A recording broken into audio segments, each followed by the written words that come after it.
본문은 지난번에도 이어서 계속 발람과 발락이 꾸미는 음모의 내용이 계속 지금 연속되고 있고, 아마 이제 오늘부터 이 발락과 발람의 이야기는 아마 이 본 궤도에 올라가는 그런 이야기 줄거리가 아닌가 싶습니다. 왜냐하면 처음에 시작했을 때는 하나님이 말씀하셨고 또 발람도 그 말씀에 아주 단순하게 나 하지 않겠다, 안 가겠다 라고 순종하는 듯 보였지만, 오늘부터 진행되는 말씀을 보면 그게 전부가 아니었습니다. 발람이 순종하는 것처럼 보였지만 뭔가 뒤에 뭔가 끈앞을 하나씩 붙잡고 있는 그런 이야기의 스토리가 전개되고 있기 때문입니다. 뭐 이미 알다시피 이스라엘 백성들이 승승장구하며 가나안 길로 가는 길에 모압 왕이 아주 큰 두려움을 느껴서 이 이스라엘 백성들을 저주해달라고 하는 영적인 싸움을 저 부들에 사는 발람이라는 사람에게 사신을 보내서 부탁하게 되면서 이제 이 이야기가 시작되었던 것을 우리가 기억합니다. 그러면서 하나님이 발람에게 당부한 건 딱 하나예요. 너 가지 말라. 그리고 왜 가지 말아야 되냐면 이스라엘 백성을 저주하지 말라. 이게 아주 분명하고도 정확한 하나님의 뜻이에요. 자, 근데 오늘부터 말씀을 보면 하나님이 분명하고도 정확한 뜻을 전달했어요. 그런데 발람은 자꾸 그 정확한 뜻 가운데 뭔가 실타래를 하나 풀어보고 싶은 욕심이. 그래서 거기 보세요. 민수기 22장 19절 보세요. 발람이 이렇게 이야기합니다. 끝에쯤 보면 여호와께서 내게 무슨 말씀을 더하실는지 알아보리라. 웃기지 않습니까? 아니 이미 하나님은 정확하게 말씀하셨어요. 가지도 말라. 그리고 이스라엘 백성들을 저주하지도 말라. 그런데 여호와께서 내게 무슨 말씀을 더하실는지라는 뉘앙스를 남깁니다. 참 이 뒤끝이 좀 찝찝합니다. 예. 아니 하나님이 말씀하시면 그거로 끝이잖아요.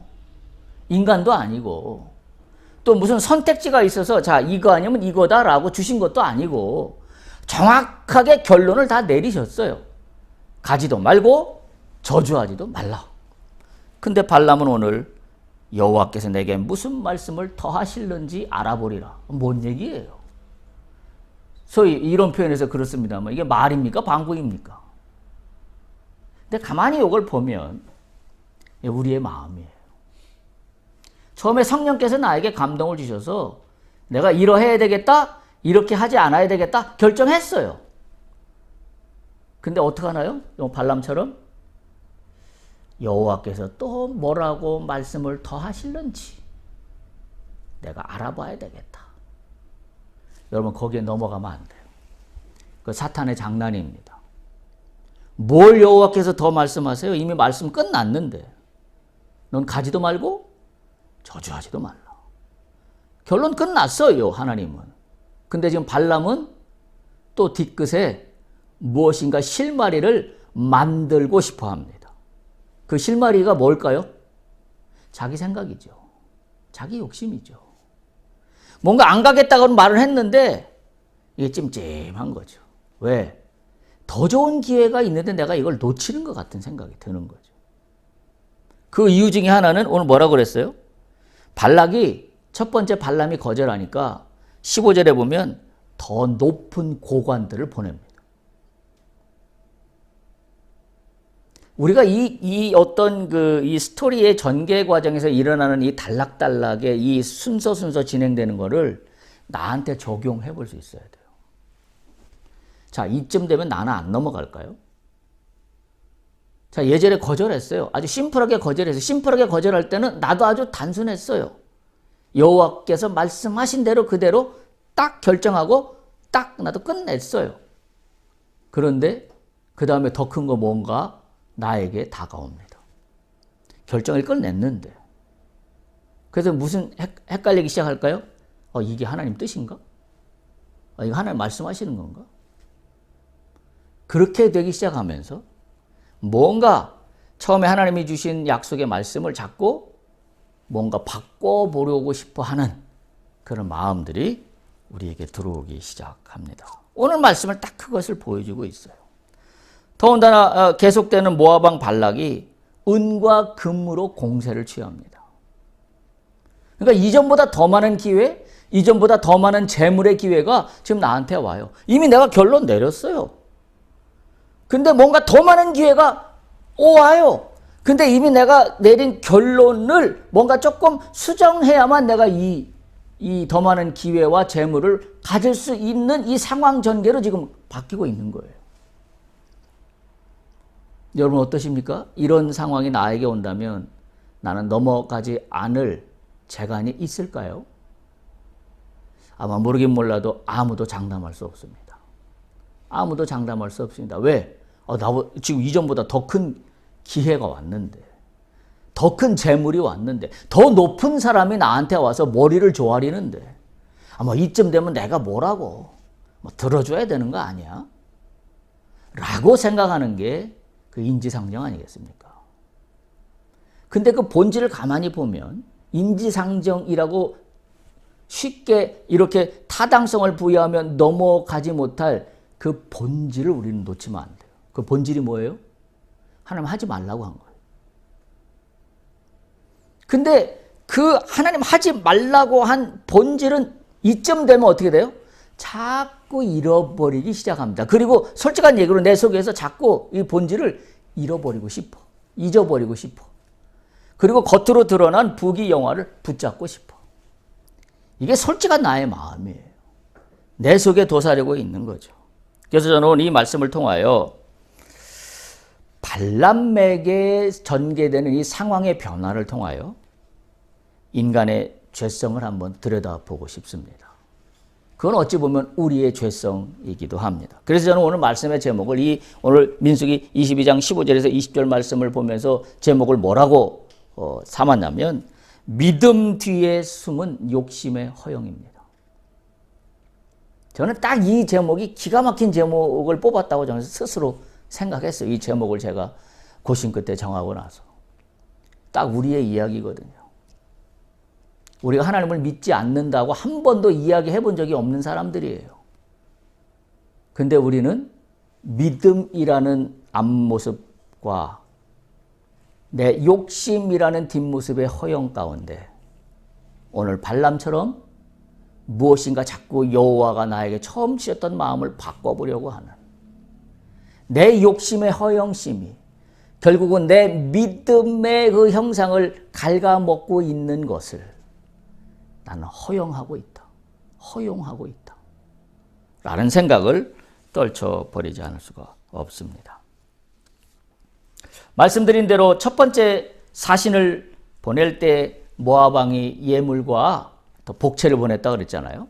그리고 그 신하들을 보냈는데 두 번째 말씀드린 대로 15절에 보면 발락이 다시 그들보다 더 높은 고관들을 더 많이 보냈다라고 기록하고 있습니다. 근데 이거로 끝나지 않아요. 적극적으로 모압 왕이 발락에게 더 파격적인 제안을 합니다. 초청하는 조건이 파격적입니다. 이전보다 배가 아니라 상상할 수 없을 정도로 지금 혜택이 커졌어요.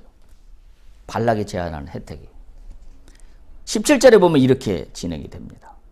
내가 그대를 높여 크게 존귀하게 하겠다. 내가 너를 높여서 크게 높여주겠다. 그러니까 아주 대고관들, 더 높은 고관들을 한 명이 온 것도 아니고 더 많이 보냈다라고 성경이 기록하고 있어요. 더 높은 아주 최고위층에 있는 최고위급 인사들이 때로 몰려서 나에게 와서 지금 무릎을 꿇고 가달라고, 같이 가달라고 사정하는 이 상황이 거기다 그거로 끝나는 게 아니라 모압 왕이 약속하기를 당신이 오기만 하면 내가 당신을 높여 더 크게 존귀하게 해주겠다. 그리고 이제는 백지수표도 둡니다. 그대가 내게 말하는 것은 무엇이든지 다 시행하겠다. 이제는 백지수표를 끊어줍니다.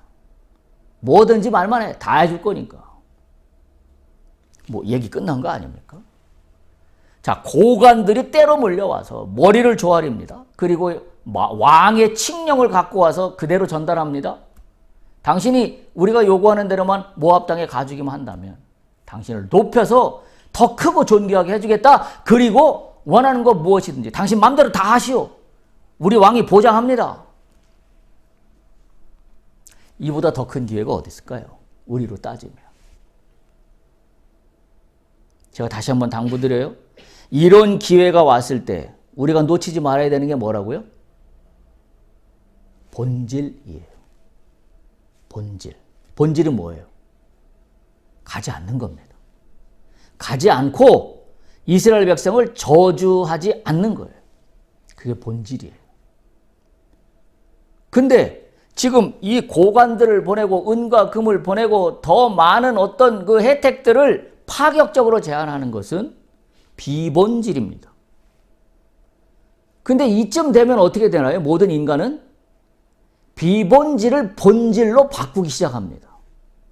아마 이쯤 되면 들어줘야 되는 거 아니야? 아니, 내가 뭐라고? 내가 뭐 이렇게 대단해? 아니, 고관들이 와서 머리를 조아리네. 그것도 한 명이 온 것도 아니고 수명이 와서 때로 와갖고, 그 모압 땅의 지휘부에 있는 고관 대작들이 다 와서 나에게 모압을 줄이고 이게 부탁을 하는데 내가 뭐라고 거절해? 내가 뭐 이렇게 대단해? 이제 그렇게 스스로 타당성을 부여하기 시작하겠죠. 잊지 마세요. 우리가 세상을 살아가면서 이런 뜻하지 않은 유혹의 손길들은 찾아옵니다. 그때 잊지 않아야 될 게 뭐라고요? 본질입니다. 지금 은과 금을 당장 취하는 것보다 더 중요한 건 본질이에요. 그 본질이 뭐예요? 하나님의 뜻이에요. 처음 나한테 주셨던 하나님의 말씀입니다. 그 말씀을 잃어버리지 않아야 합니다.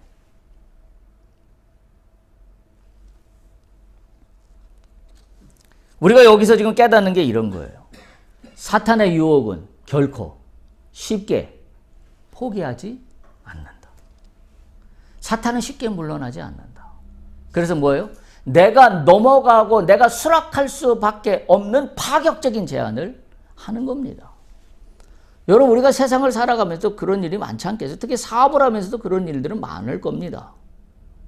처음에는 아니었는데 뭔가 조건이 너무 좋아요. 조건이 너무 파격적으로 흘러갑니다. 그때 생각해야 돼요. 내가 처음으로 다시 돌아가야 됩니다. 내가 좀 이러이러한 일을 시작했을 때 내가 가졌던 믿음으로 고백했던 하나님과 나와의 약속을 기억해야 합니다. 내가 어떻게 하겠습니다. 이 사업체를 어떻게 꾸려가겠습니다. 이 사업의 기회들을 어떻게 하나님 안에서 이루어 가겠습니다. 라는 그 처음의 약속을 반드시 소환해야 합니다. 그리고 거기에 비추어 지금 이 파격적인 제안이 그 뜻에 어울리고 그 뜻에 맞는 건지 아니면 그 뜻에 어울리지 않고 나에게 어마어마한 파격적인 조건만 나에게 주어진다고 하는 건지를 구별할 수 있어야 합니다. 그래야 오래갑니다. 그래야 사업이 성공합니다. 그거 흔들리면 망합니다. 여러분, 우리는 수많은 사례들을 주변에 보잖아요. 처음에는 막 사업에 성공한 것 같았지만 나중에 보면 전혀 반대의 경우로 치닫는 수많은 케이스들을 우리는 주변에서 뭐 쉽게 발견하고는 남습니다. 왜 그래요? 본질을 잃어버리기 때문이에요. 내가 처음에 이 사업을 시작하면서 가졌던 그 하나님의 뜻대로 가겠다고 했던 나의 다짐, 결심, 그 고백, 하나님은 그 고백을 기억하고 계시거든요. 하나님은 내가 했던 고백을 기억하고 계시거든요. 근데 나는 자꾸 말을 바꿉니다. 말을 바꾸는 이유가 뭘까요? 가만히 생각해 보세요. 내가 말을 바꾸는 원인이 뭐예요? 내 욕심 때문이에요. 무엇인가 더 주겠다고 하는 거기에 내 욕심이 딱 맞아 떨어지는 순간 나는 하나님과 처음에 내가 약속했던 그 모든 것들을 바꾸고 싶습니다. 그래서 어떻게 해요? 오늘 발람이 한 것처럼 여호와께서 뭔 말씀을 더 하실는지 내가 알아보고 싶은 생각이 자꾸 듭니다. 그래, 이쯤 되면 하나님도 나에게 처음에 주셨던 마음을 이 정도는 용납하시겠지. 이 정도는 받아주시지 않겠어? 결국 좋은 게 좋은 거 아니야? 라는 생각으로 치닫게 되는 거죠. 그래서 사탄은 우리가 이 넘어지도록 더 달콤한 제안들을 끊임없이 추구합니다. 끊임없이 추구합니다. 이 파격적인 대우와 조건 앞에 발람이 의연하게 하나님 말씀만 전하겠다고 강조합니다. 이 얘기 뭐예요? 간다는 거죠. 난 하나님 말씀만 전하겠다는 건 뭐예요? 간다는 겁니다. 그러면서 18절 보세요. 발람이 발락의 신하들에게 대답하여 이르되 발락이 그 집에 가득한 은금을 내게 줄지라도 내가 능히 여호와 내 하나님의 말씀을 어겨 덜하거나 더하지 못하겠느라. 이 앞부분만 보면 은과 금을 내게 주더라도 나는 여호와 말씀을 어겨서 더하거나 덜하지 않겠다라고 보면 굉장히 믿음이 좋아 보입니다. 우리 같지 않습니까? 하나님 뜻대로 할 거야. 굉장히 믿음이 좋아 보이는 말이에요. 근데 제가 이 18절 문구를 가만히 읽으면서 허점을 발견하지 않을 수가 없어요. 18절 가만히 보면 발람의 말 속에 하나님을 속이려고 하는 사탕발림하는 말로만 믿음 있는 척하는 말로만 하나님의 뜻을 따르는 척하는 그 의미가 여기에 발견되기 때문입니다. 그 첫 번째는 뭐냐면 발락이 은금을 내게 가득 준다 할지라도 라는 부분이에요. 발락이 그 집에 가득한 은금을 내게 줄지라도. 이 얘기는 뭐예요? 이미 발람의 마음속에 은금이 자리 잡고 있는 겁니다. 하나님 말씀은 두 번째예요. 은금을 내게 준다 할지라도를 뒤집어 말하면 뭐예요? 속뜻은 나는 은금이 갖고 싶어. 이 얘기예요. 그 얘기입니다. 근데 그렇게 얘기하면 차마 자기가 안 될 것 같으니까 내가 은금을 내게 준다 할지라도 나는 여호와의 말씀을 덜하지도 더하지도 않겠다라는 포장으로 나가고 있다라는 겁니다. 은금을 얻고 싶다는 욕심을 이 가운데서 발견하지 않을 수가 없어요. 그래서 하나님의 말씀에 더하지도 덜하지도 않겠다라고 말만 늘어 놓습니다. 여러분, 절대로 인간은 은과 금 앞에 변심하게 되어 있습니다. 이게 오늘 이 말씀이 우리에게 주는 교훈이에요. 우리에게 은과 금의 유혹에 우리는 무너지지 않을 자가 한 사람도 없습니다. 그 순간 본질을 다 내팽개쳐 버립니다. 내팽개쳐 버려요. 내팽개쳐 버립니다. 여러분, 이건 아주 정확한 예는 아니지만 우리가 주변에서 흔히 보는 그런 거잖아요. 복권을 사요? 복권을 만든 본질이 뭔가요? 어렵게 사는 사람들이, 그죠? 물질적으로 뭐가 갇혀 있는 사람들이 이 복권에서 당첨돼서 이 물질로 말미암아 그 어려운 문제들을 해결하고 건강하게 정말 사람다운 삶을 살도록 도와주고 싶다라는 게 복권을 만든 목적일 거라요. 그렇잖아요? 근데 여러분, 보도를 보지만 어떻게 되든가요? 복권에 1등 당첨된 사람들은 거의 예외 없이 망합니다. 왜 그래요? 본질을 잃어버렸기 때문이에요. 내가 은과 금이 들어오는 순간 내가 이걸 갖고 건강하게 나의 삶을 잘 영위해 봐야지가 아니라 그 돈을 어떻게 돼요? 탕진해버리고 말아요. 거의 예외가 없습니다. 거의 1등 당첨된 사람들이 거의 그 길을 똑같이 걷고 있다는 것은 나는 예외라고요? 아니에요. 아마 우리는 어떻게 할까요? 우리도 나에게 복권 내가 1등 당첨됐다면 제일 먼저 어디로 달려갈까요? 아마 벤츠 매장으로 달려가지 않을까요? 내가 지금 당첨금이 얼마인데 있다는 한 2억 3억짜리 벤츠 못 타? 하지 않겠어요? 내 머릿속에 제일 먼저 차부터 바꿔야지 라는 생각이 들지 않을까요? 그래서 우리가 기억해야 되는 게 본질을 잃어버린다는 게 이렇게 무서운 거예요. 그래서 우리 믿는 자들이 다시 한번 깨어서 정신을 바짝 차려야 되는 건 뭐냐면, 내가 처음에 어떤 일을 시작할 때 기도하며 시작합니다. 그 기도하며 시작하며 하나님 앞에 고백했던 나의 그 기도, 나는 잊어버리지만 하나님이 잊지 않았어요. 난 자꾸 잊어버린다는 거예요. 은과 금을 보는 순간 나는 사리, 판단, 분별 능력을 다 상실해 버립니다. 그리고 어떻게 되나요? 이 은과 금을 쫓아가는 거가 본질로 이제 바뀌어버리고 맙니다. 참 기가 막힌 우리의 연약함이 아닐 수가 없어요. 오늘 발람이 그런 모습이에요. 발락이 발람을 유혹하는 뭐 발람 네가 나한테 안 와? 이스라엘 백성을 저주하지 않는다고? 네가 하나님 뜻을 존중한다고? 그래 한번 해볼까? 이게 사탄이에요. 사탄의 유혹입니다. 네가 그렇게 믿음이 대단해? 내가 한번 해볼까? 그래서 지금 고관 대작들에다가 은과 금을 가득 실어 보낸 거예요. 거기다 백지수표까지 약속하는 겁니다. 한번 해볼래? 이게 사탄의 유혹이에요. 사탄의 유혹이 우리에게 다가올 때 뭘로 다가오나요? 딱 이거예요. 재물과 권세입니다. 재물과 권세로 우리에게 다가와요. 너 그렇게 믿음 대단해? 한번 해볼까? 내가 한번 발 걸어볼까? 한번 해보자. 재물과 권세예요. 여러분, 재물과 권세가 하나님 뜻에 위반되는 것 모습으로 나한테 다가올 때 정신 바짝 차려야 합니다. 이 사탄이 나를 넘어뜨리려는 지금 이 전략 가운데 내가 테스트 받고 있구나. 유혹받고 있구나. 사탄의 유혹입니다. 사탄의 유혹이에요. 그러면서 발람은 이렇게 말로 치장합니다. 18절에 보면 여호와 내 하나님이라는 말을 해요. 발람이 발락의 신하들에게 대답하여 이르되 발락이 그 집에 가득한 은금을 내게 줄지라도 내가 능히 여호와 내 하나님의 말씀을 여호와 내 하나님 발람이 그렇게 이야기합니다. 저는 이 말씀을 보면서 저도 부끄러웠고 우리 모두가 부끄럽습니다. 우리는 내 여호와 하나님이라고 말하지 않나요? 나는 말끝마다 내 여호와 하나님이라고 말합니다. 그러면서도 나는 어디에 늘 유혹에 나는 눈 감아주고 본질을 훼손합니까?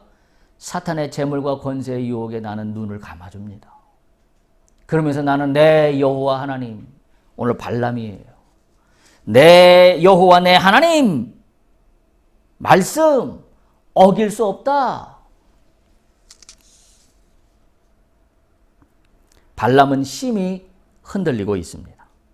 모압 왕에게 가지 말라는 분명한 하나님의 지시가 있었음에도 불구하고 발람은 이제 이쯤 되니 마음 한구석이 실타래게 풀어지듯 뭐 그런 거 있죠. 제가 잘은 모르지만 뜨개질에서 오라나가 풀리면 전체가 다 망가져 버리는 것처럼 오라나를 풀어 뜯어버릴 개연성을 발람 스스로 만들어냅니다. 뭐라고요? 이미 말씀드린 것처럼 19절에 보면 여호와께서 내게 무슨 말씀을 더하실는지 알아보리라. 오를 스스로 뜯어버립니다. 이제 올이 풀리는 건 시간 문제입니다. 지금까지 내가 예를 들면 옷을 뜬다 그럴까요? 뜨개질로 옷을 뜨려고 다 열심히 재단하고 노력해서 목 모양도 만들고 이 가슴 몸통도 재서 만들고 팔도 다 만들어서 했고 마지막에 마무리하면 되는데 마무리에 올을 내가 슬그머니 매듭을 확실하게 짓지 않고 풀어버립니다. 내가 지금까지 옷 모양을 만들면서 뜨개질했던 그 모든 것이 풀어지는 건 이제 시간 문제. 왜? 매듭을 안 졌어요. 매듭을 안 진 게 오늘 19절이에요. 보세요. 그런즉 이제 너희도 이 밤에 여기서 유숙하라. 왜 유숙하라 그래요? 돌려보내야지. 그런 거 아닙니까? 뭐 여기에 인간의 정의라고 설명하는 것은 웃기는 짜장면이에요. 이 밤에 어떻게 그 사람들을 돌려보내냐? 그래도 자고 돌려보내야지. 웃기지 말라 그래요. 여러분, 사탄을 물리칠 때는 단호하게 물리쳐야 합니다. 개연성을 둬서는 안 됩니다. 뭐 좀 봐줘요. 뭘 봐줘요? 지금 내가 유혹받고 있는데. 이게 결정적이에요. 이제 너희도 이 밤에 여기서 유숙하라. 그리고 끝나지 않잖아요. 이 말로. 유숙하라. 뭐예요? 내일 아침에 일어나면 내 말이 바뀔지도 몰라. 그러면서 여호와께서 내게 무슨 말씀을 더하실는지 알아보리라. 다시 말하면 뭐예요? 그 사람들 일단 가지 못하게 잡아놓고 이 밤에 뭐예요? 내 마음을 바꿀 수 있는 작업을 여호와 하나님과 해보겠다는 거예요. 오를 하나 남겨놨는데 오를 본격적으로 풀어보겠다는 거예요. 딱 19절이 지금 그런 이야기예요. 19절이 딱 그런 이야기입니다. 한마디로 무슨 언어 도단도 아니고 뭡니까 이게. 이것도 아니고 저것도 아닌 일이 이미 벌어지고 있습니다. 겉으로는 하나님의 말씀을 매우 충직하게 따르고 꾸미는 것처럼 보이지만 결국은 뭐예요? 은과 금을 갖고 싶다라는 속마음을 여전히 보이고 있는 겁니다. 모압 왕의 사신들을 하룻밤 묵게 하는 것은 기다리면서 발람이 모압 왕에게 가고 싶어하는 마음을 다시 한번 스스로 타당성을 부여하고 싶은 거예요. 다시 말하면 명분을 만들고 싶은 거죠. 그 명분은 뭐예요? 하나님과의 줄다림에서 하나님이 뭐라 말씀을 더 하실는지 내가 알아보고 그걸 명분으로 세워서 내가 모압 땅으로 가는 합리적인 근거를 내 스스로에게 속이고 싶은 겁니다. 잘 들으세요. 우리는 나 스스로 나를 속이고 싶을 때가 너무나 많습니다. 이성적으로는 이거는 선택하지 않아야 된다는 걸 알아요. 근데 감성적으로는 뭐예요? 이 이성, 내가 갖고 있는 나의 이성을 내 감성이 속이고 싶어. 근데 속이자니 내가 꺼림칙하잖아요. 그러니까 타당성 있는 명분을 찾기 시작합니다. 그래서 기어코 무슨 명분인가는 찾아냅니다. 그래서 결론적으로 내 스스로에게 그렇게 나 스스로를 다독입니다. 나 안 가려고 했잖아. 근데 할 수 없어. 상황이 이렇게 됐잖아. 어떡하겠어, 내가 가야지. 그런 겁니다, 지금. 너무나 우리와 흡사한 모습을 보여주고 있다는 생각이 들지 않을 수가 없습니다. 여러분, 이렇게 비유하면은 적합한 비유인지 모르겠습니다만은 제가 떠오르는 과실이 아보카도가 있어요. 아보카도 하나를 믿음이라고 예를 들어봅시다. 근데 아보카도 하나에 사실 믿음의 결정체는 뭐냐면 그 안에 들어가 있는 딱딱한 씨예요. 사실은 그게 정수라고 가정을 해봅시다. 믿음의 정수는 아보카도 안에 있는 그 딱딱한 씨다. 동그란 씨. 그런데 그 동그란 씨와 그 겉에 있는 아보카도 그 뭐라고 그래야 되냐? 살이라고 그래야 되나요? 그것까지 포함해서 믿음이라고 그럽시다. 근데 이게 허물어지기 시작하면 왜냐하면 믿음의 영역이 있으니까 아보카도라는 실체가 있잖아요. 그 생긴 그 외형이 있잖아요. 그래서 나 스스로도 내 믿음은 여기까지야. 내 믿음의 한도는 여기까지. 이게 넘어가면 믿음이 아니야. 라고 정해놓은 자기 나름대로의 믿음의 모습들이 있어요. 자, 그런데 나중에 어떻게 되나요? 이제 수박도 아보카도라 그래요. 왜? 수박도 형체는 있거든요. 근데 아보카도가 요만했는데 수박은 이만합니다. 이제는 내 믿음의 허용치를 어디까지 허용한 거예요? 요만큼이 있던 것을 이만큼 허용합니다. 그러면서 스스로 타당성을 부여합니다. 내가 믿음을 부인하는 건 아니야. 내가 언제 믿음을 부인했어?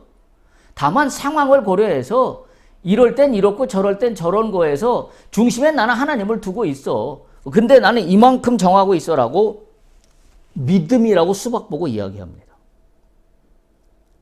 믿음의 본질이 있나요, 수박에? 믿음의 본질이 없습니다. 왜?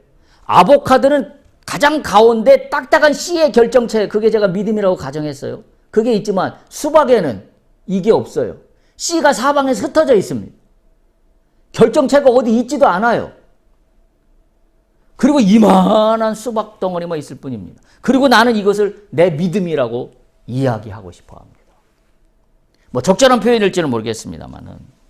자, 이쯤 되면 오늘 발람처럼 모든 일을 하는 데 있어서 주관자는 하나님이 아니라 이제 내가 되는 겁니다. 왜? 내가 믿음을 수박이라고 정의해 놨기 때문에. 처음에 내가 하나님과 약속할 때는 아보카도가 믿음이라고 정의했어요. 그 중에서도 아보카도 안에 있는 딱딱한 씨라고 정의를 해놨고 시작했다가 은과 금의 공세와 높은 권세의 공세에 허물어지기 시작하는 거죠. 그래서 수박처럼 돼버려요. 믿음의 결정체도 없어요. 씨를 보세요. 여기저기 흩어져 있어요. 뭐가 중심인지도 몰라요. 가운데나 겉이나 수박은 똑같습니다. 다만 씨가 사방군데 흩어져 있어요. 내 믿음이 뭐라고 말하기도 어려워요. 뭐 적절한 표현인지 모르겠습니다만. 결국 하나님 뜻대로 한다고 하지만 수박씨가 여기도 박혀 있고 저기도 박혀 있는 것처럼 이때는 이 수박씨 뜻대로, 저 때는 저 수박씨 뜻대로. 그리고 나는 뭐라고 포장해요? 수박 안에 다 들어가 있는 씨니까 나는 이게 내 믿음을 벗어나진 않았어. 내가 믿음을 포기하진 않았어. 내가 믿음을 부인하진 않았어. 라고 스스로 이야기하며 나 스스로에게 합리적인 타당성 있는 명분들을 만들어내기 시작합니다. 왜 이런 일이 생겼다고요? 본질을 잃어버렸기 때문에. 우리가 이거 잊어버리면 안 됩니다. 우리가 신앙생활하면서 이거 잊어버리면, 그리고 내가 뭐 잘못했냐 그래요. 내가 언제 하나님을 부인해 본 적이 있냐 그래요. 나처럼 주일날마다 교회 안 빠지고 믿음 생활하는 사람이 있으면 나와보라라고 이야기합니다. 근데 뭐예요? 내 믿음 생활은 아보카도 안에 들어있는 씨가 없는 믿음 생활이에요. 본질이 없는 믿음 생활입니다. 그러니까 내 욕심에 따라서 교회 다닌 거죠. 왜? 욕심에 따라서 교회 간 겁니다. 교회를 가야 복 받을 것 같아서. 교회를 주일날 출석도장을 안 찍으면 왠지 깨름직해서. 그래서 이때는 이래 가고 저 때는 저래 가고 수박씨와 똑같은 겁니다. 오늘 두 번째 본문으로 삼았던 걸로 같이 병행해서 비유로 제가 이 말씀이 떠올랐어요. 하나님의 뜻을 자신의 뜻으로 뭉개버리려고 하는 사건입니다. 예수님과 베드로 사이에 있었던 그 유명한 고백 사건이에요.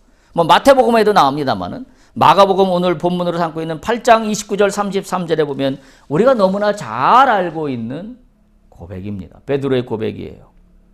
사람들에게 사람들이 많이 모였어요. 이 기사가 오는 과정은 그래요. 주께서 많은 이적을 베푸셨어요. 그래서 사람들이 많이 몰렸어요. 그래서 예수님이 제자들에게 물어봅니다. 저 밖에 나가면 사람들이 나더러 누구라 그러냐? 라고 물어봅니다.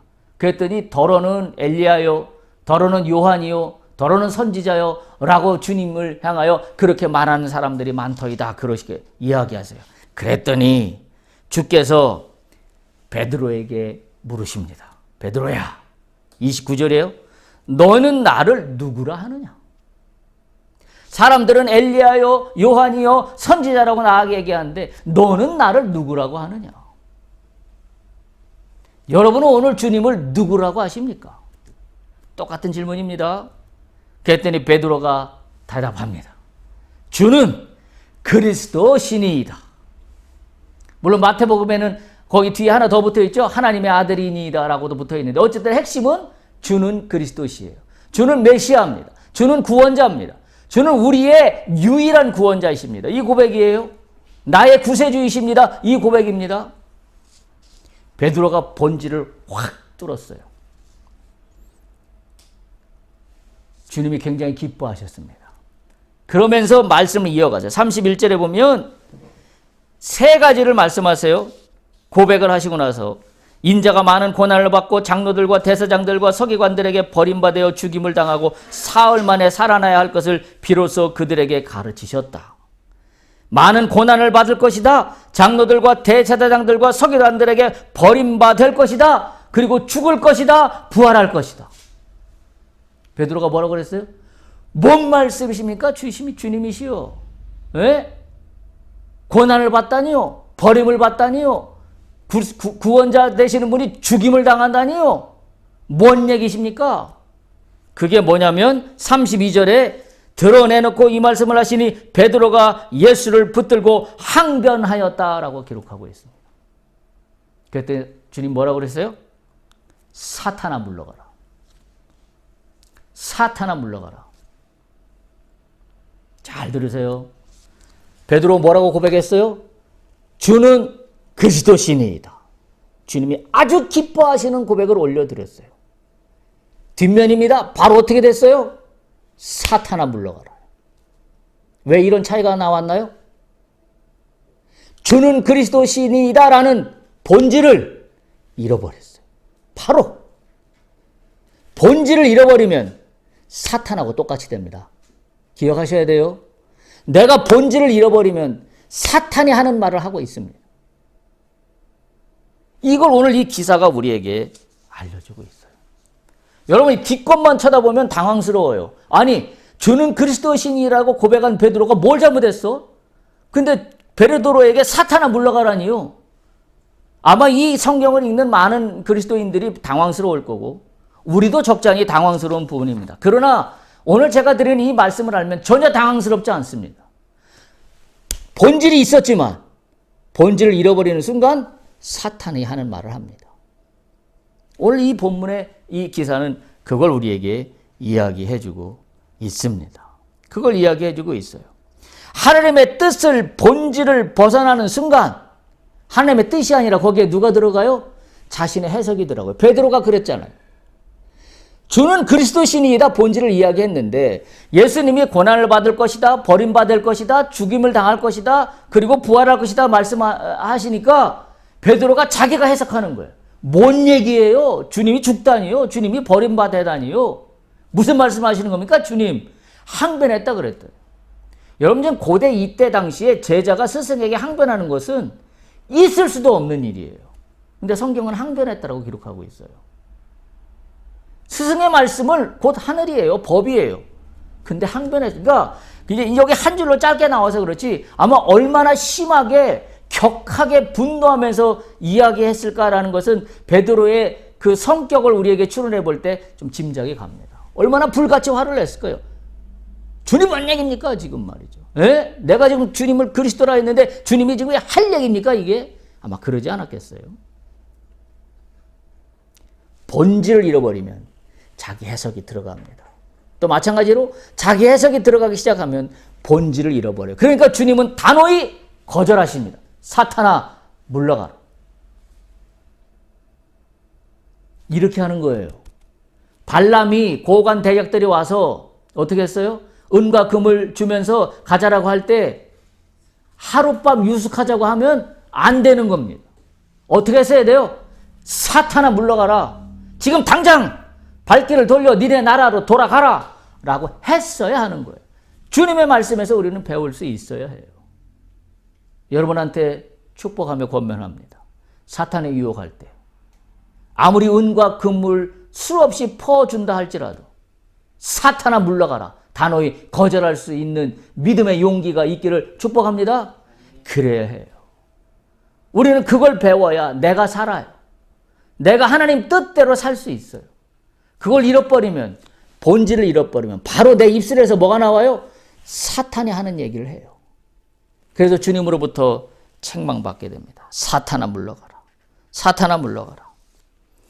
우리도 계속해서 내 뜻을 우선하고자 하는 나의 이 의지를 쉽게 포기하지 않습니다. 그때 이 말씀을 기억할 수 있길 바랍니다. 베드로와 예수님과의 대화를 기억할 수 있길 바라요. 사탄아 물러가라. 그래. 지금은 내가 이걸 물리쳐야 될 시점이야. 넘어가면 안 돼. 그리고 어떻게 해야 돼요? 주님께 도와달라고 기도하세요. 주님, 제가 지금 주님의 말씀을 기억하며 이 사탄의 유혹을 제가 뼈가 아픈 마음으로 거절합니다. 이걸 받아들이면 나에게 엄청난 혜택이 온다는 걸 내가 숫자적으로 계산이 나오는데 제가 이걸 거절합니다. 제가 이걸 거절하는 마음이 주님 아시잖아요. 내가 솔직히 편치 않습니다. 제 마음이. 그러나 주님 말씀 의지하여 거절하오니 주여 나를 도와주시고 나를 생각하시고 나를 보호하시는 주님이시라면 이제부터 이 모든 것의 주권과 권한을 주님께 위양하오니 주여 이 나에게 벌어진 이 상황을 통치하셔서 주님이 원하시는 복된 길로 나를 인도하시옵소서. 이 기도하면 100점짜리입니다. 100점짜리. 오늘 발람이나 베드로나 그것을 지금 놓치고 있는 겁니다. 예수님은 이 말씀을 통하여 누구든지 하나님의 계획을 좌절시키려는 사람은 사탄의 도구가 될 수 있음을 알려주고 있어요.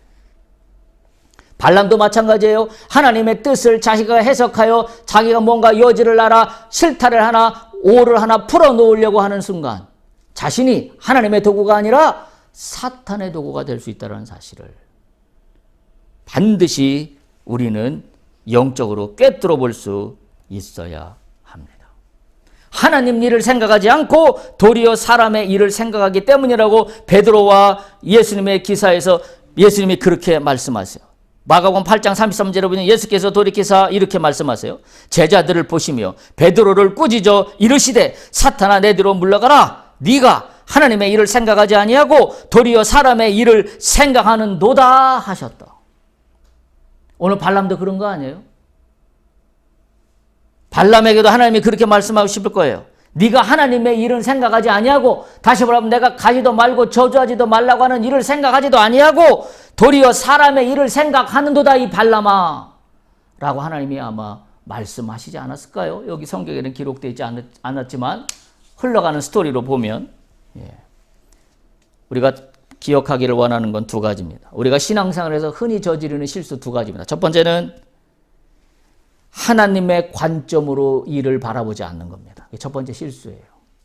하나님의 일을 바라보지 않을 때 본질이 훼손되기 시작합니다. 은과 금이 눈에 들어오고요. 주변에 여러 좋은 조건들이 눈에 들어오기 시작합니다. 하나님의 관점으로 보지 않는 것, 첫 번째 실수입니다. 두 번째 실수는 자기 중심으로 보는 것. 그게 두 번째 실수예요. 자기 중심으로 보는 것. 결국 어떻게 보면 두 개가 같은 말이에요. 하나님의 관점으로 보지 않으면 자기 중심으로 볼 수밖에 없어요. 그리고 신앙이 있다고, 믿음이 있다고 이야기하는 건 앞뒤가 안 맞는 언어 도단입니다. 마치 오늘 발람처럼